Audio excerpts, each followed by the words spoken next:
My name is Fawzia Koofi. I was a member of parliament in Afghanistan and also deputy speaker of parliament. I was chairing Women and Human Rights Committee in the parliament for 15 years. I later on then joined the peace negotiation with the Taliban before the collapse. The situation of women in Afghanistan is dire, as you know.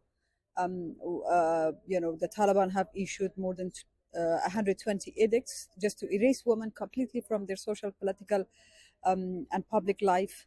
I'm sure you know that through media. I don't need to reconfirm, but just a little bit of a glimpse of what's happening. Women can no longer go to school, university, work. They cannot even travel without male companion.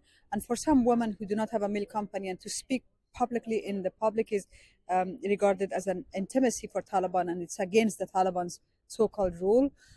They cannot be nurses and doctors, and this is in contradiction to what the Taliban did in their first time in power, that they would allow women to become nurses and doctors. So they have become even more regressive on their actions against women, and that requires a global solidarity by all of us, especially the parliamentarians.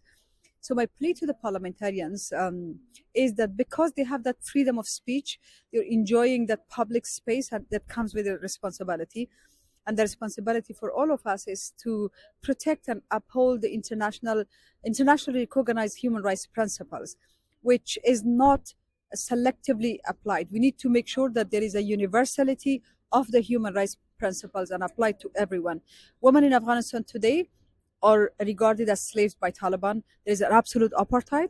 So I hope that you will talk with your governments to make sure that accountability mechanisms such as the ICC, the International Court of Justice, the Human Rights Council, the UN Human Rights Council, but also is used for the protection of women's rights in Afghanistan, but also in their bilateral meetings with, de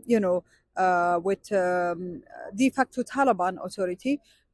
We expect some level of principles and engagement on the principle basis.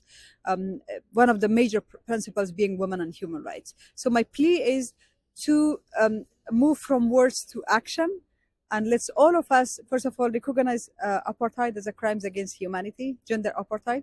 Secondly, hold our governments accountable as parliamentarians and ask them what have they done. Provide scholarship for girls from Afghanistan as they are completely erased from education. Support the ICC and ICJ for their work for Afghanistan so that we have a better world for all of us.